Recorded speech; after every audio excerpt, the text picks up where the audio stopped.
Malcolm Jamal Warner. Now, I thought I had covered this to the extent that it needed to be covered the other day, but new detail has been emerged, and somebody sent me his last video that he posted to people, or to his followers, or to his fans, or to anybody that was rocking with him. They sent me the last video, and so I'm going to share that with you guys, and then we're going to deep dive into the details of what happened to Malcolm Jamal Warner. Make sure you guys hit a like for the algorithm, subscribe to the channel with any notifications. This was his last message to people. What's good? Yes, I got the flower in my hair. Today's my daughter's birthday. She put the flower there, so I'm rocking it. But it's a beautiful day here in Atlanta. I just wanted to shout out and just spread some love and some good cheer. And you know, life is out here lifing, right? For me and for everybody else. But just wanted to remind you, as I remind myself, that no matter what's going on, there's always a reason to smile. Like if you just take a minute to stop and take stock, I guarantee you can find at least one reason to smile. And if for some reason you can't find a reason to smile, then that's probably the best time to be the reason for somebody else to smile.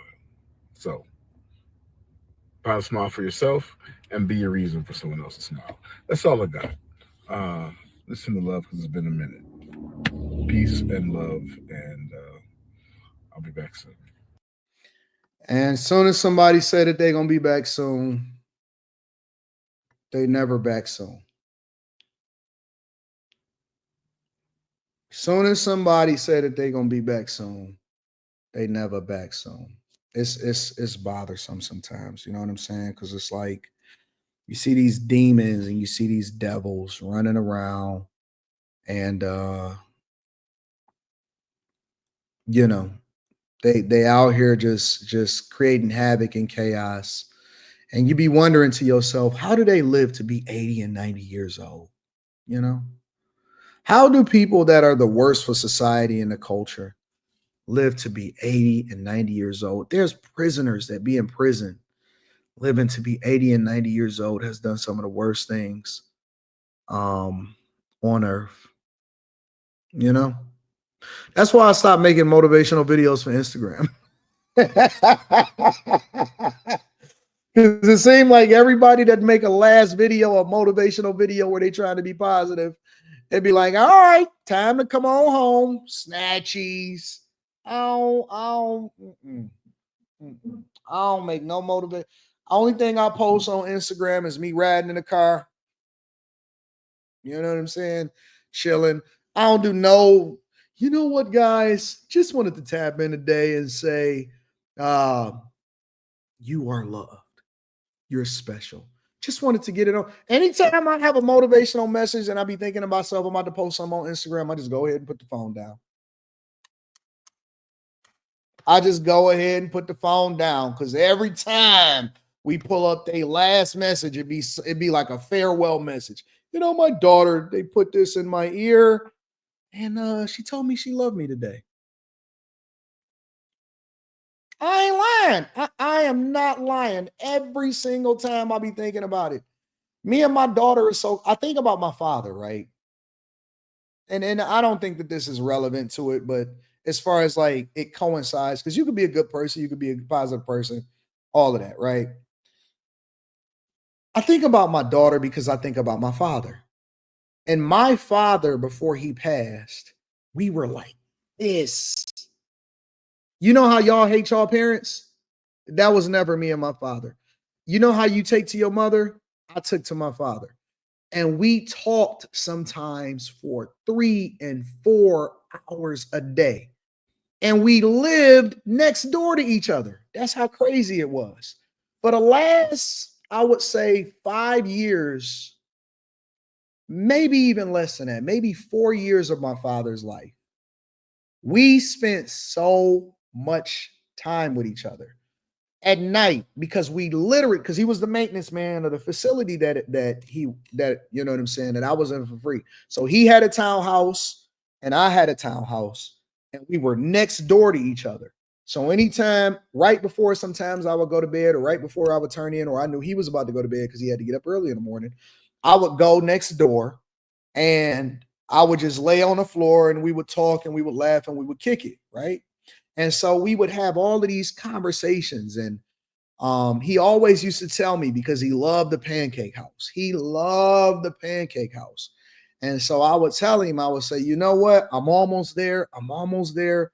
We about to get you your restaurant, and that's going to be your retirement gift. And so, he would just be like, whatever, blah, blah, blah, blah, blah. And so we started actually putting it together. A lot of people always talk about my restaurant and stuff like that.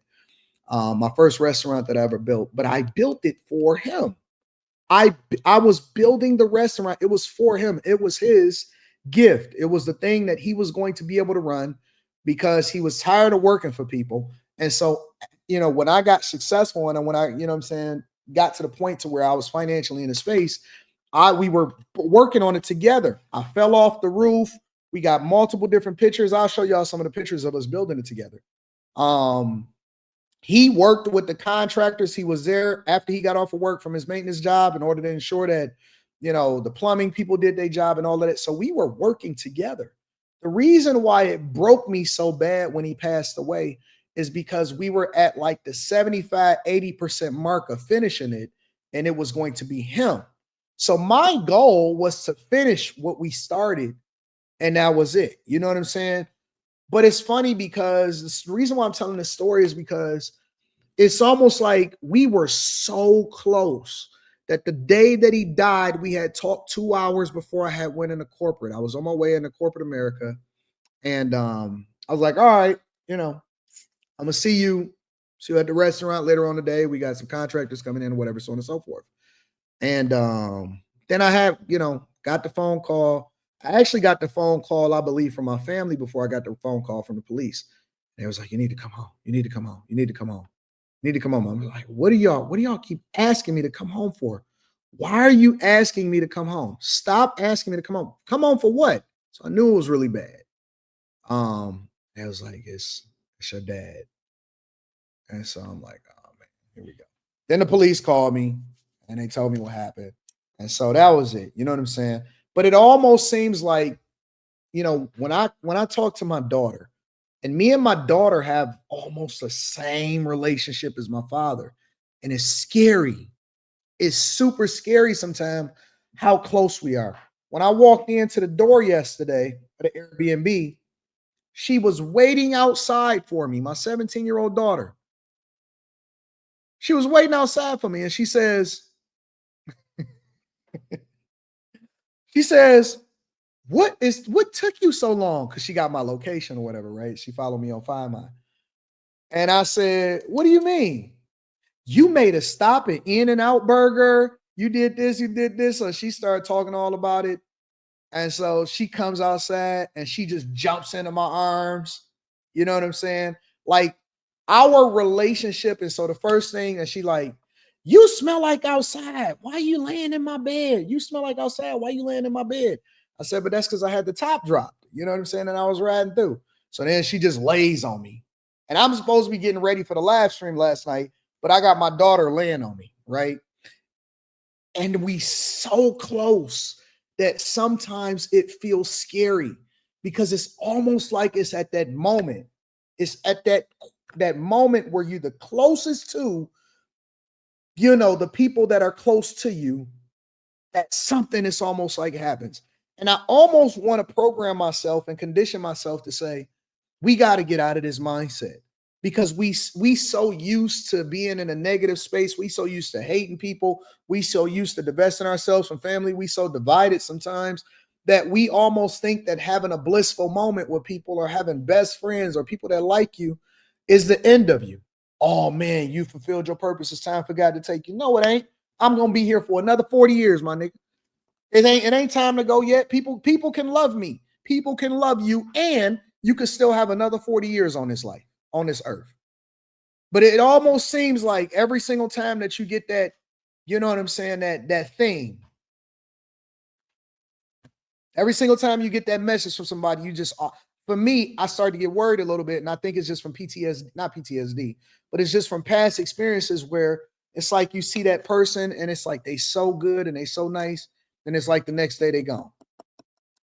But I'm conditioning myself to think differently. I'm conditioning myself to think differently. Real talk. Here's some of the details that they were sharing about him, about the whole situation and what happened. Rican Beach, where officials say a dangerous rip current swept away Malcolm Jamal-Warner, the Cosby Show star, drowning in secluded paradise on Sunday. What makes that beach so treacherous? You know, it's similar to other beaches where there are strong rip currents that are deceiving. Mike Geist helps run a volunteer lifeguard organization here. He says while no lifeguards were on duty that day, Geist's friend, who happens to be a trained lifeguard, was there to surf and discovered Warner unresponsive in the water. You know, the first thing that they do is they bring him to the surface and give the emergency respirations Right there in the water on the surfboard.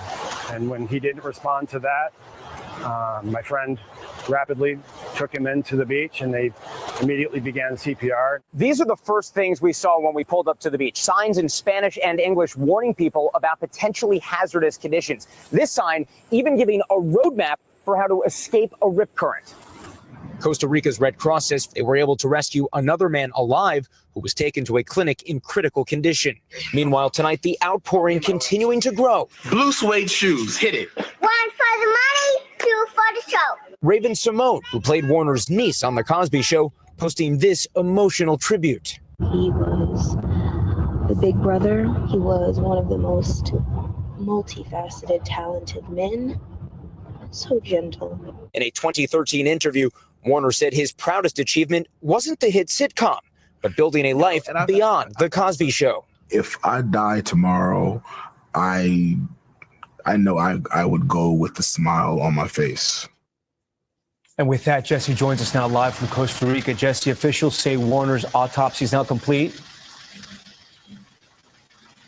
It was completed this morning, according to authorities, Tom, and they say that it confirmed that Warner's drowning death was in fact an accident.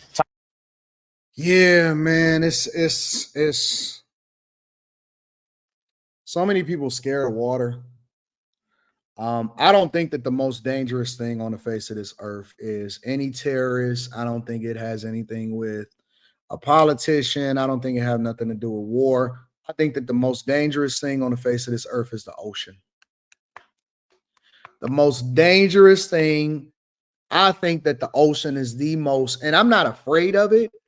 I've just watched too much. I've seen, we don't even know what's down there fully. We don't even know what the heck is in some of these bodies of water, bro. The earth is like 80% water.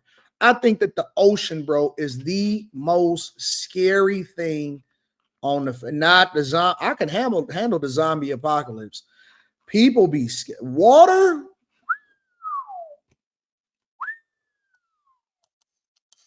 Water is different.